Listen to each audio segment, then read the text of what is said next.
Hello and welcome back to the Nosvw channel. Sorry it's been a few weeks since the last video, sounds like a confessional.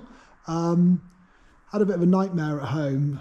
About 6 months ago we had an ambulance crash through our fence at home, so we just had that repaired about a month ago. Get a call from my son, a car has crashed through our fence and crashed into our annex of our house. So we will be looking to move out in the next month or so, 2 months, for a year, so they can rebuild the house. So very annoying. At least it's going to get fixed. At least no one was hurt, so it's not the end of the world. But with work and everything else that's going on, it's the last thing I need. But hey ho, back to it. Basically, this is what I've been up to for the last few weeks. I've done some normal stuff. I'll show you quickly outside. It's a bit dull, but I'll show you quickly. I've just MOT'd this motorhome, T4 motorhome. That failed on a CV boot, and rear shocks were just totally collapsed. So I put some nice gas ones on there, so it should make it run and drive a lot better. On the low miles barn find Beetle, this 30th one, stick it on my light. I shall show what I've been doing. Basically, the aim of this car is to get it. Obviously, Luke's got to go in service, so it starts and runs now. The aim is to get it roadworthy and for an MOT. So, as you can see up there, I've put a new mass cylinder in. That was fun. There's not much room on a normal Beetle, normal flat screen Beetle. You can take the tank out and come in from the top if you need that extra room. With this Beetle, obviously being a 1303, there's no access, so putting the pipes that feed the fluid from the reservoir to the top is a nightmare. Luckily I managed to get the pipes loose. I thought the rear pipe was going to snap, and they're actually in good condition. They're just covered in Waxall. So they've gone back on, so that's done. I've done new brake calipers, as you can see, in pads. The discs are a little bit surface rusty, but as I've been driving around the yard, as you can see, they're starting to clean up. You see it from that angle. I'm about to come down. Obviously gone through the rear brakes. Gone through the rear brakes. Obviously you can't see in the drums, but I've done new AT cylinders, shoes. One of the arms had come off and it had been fouling the drum, so wearing against the drum for a while. So I replaced that with a good second hand one.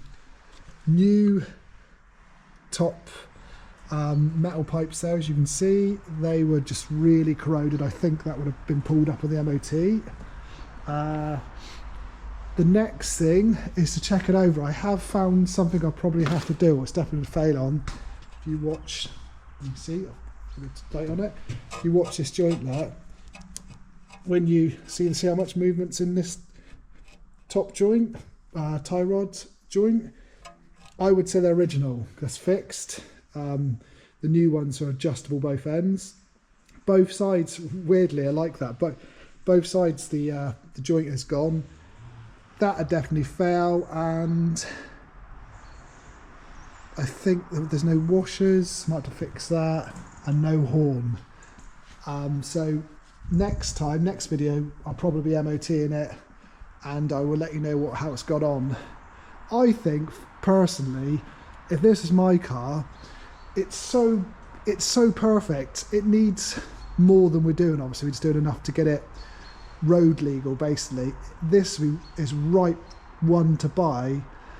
Take all this Waxall off and what they've done in the factory and restore. It's just on the verge of all the suspension bits are surface rusty, and there's little bits of rust here and there. It would be a great one to you can see how nice it is now. You see all the original factory spots.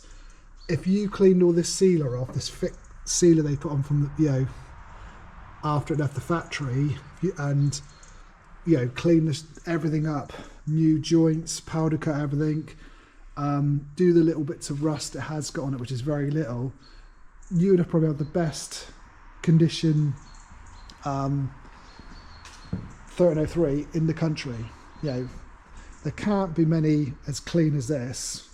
The only rust repair I've found on the whole car is just, you can see my finger there, just in front of my finger. See, there's like a patch there. That's the only welding I can see on the whole car. And I've been all around this thing. It's good. Maybe I'm being a bit fussy. It's good, but it would be lovely to see it really nice. To, you know, go through like the heat exchangers, everything's rusty and surface rusty. Go through the whole car, make it really nice. Maybe it's just me. I'm just too fussy. I shall show you what my brother's been up to next door at Gary Angel Racing. He's got a lovely van in, Californian. You may have seen this on the channel before. He has got it in. He's about halfway through to, you can see in there, put these twin carbs on. It had a progressive on there before, which was fitted in the States. It just ran awful. It would flood out, bog down. It was awful. So my brother's wired a relay in there. He's fitted these twin carbs. I think, I'm not sure they're 30s or 40s. I'm not sure on that. Regulator. He's got a little relay in the corner there. So obviously it doesn't continue to pump. If you had an accident, it doesn't continue pumping. It cuts the coil off in an accident or when the ignition's off. So it just doesn't, you know, keep pumping all the time. Really nice Californian van, 1972 model, Westphalia. I think if you look at my channel, there's another video about this van when I was working on it. I was waxing on it, that's what I think I did. I think it's from Colorado, something like that. Never been welded. Really, really nice van. Like the old days, this is what we always used to work on, Californian vans. Now, not so much. Mostly UK cars. Thanks for watching. Keep your eyes peeled for the next video. Thanks for all those subscribed. Like I said before, I think we're 100 off 4,000 subs. So thanks everybody who's commented and subscribed. See you for the next video.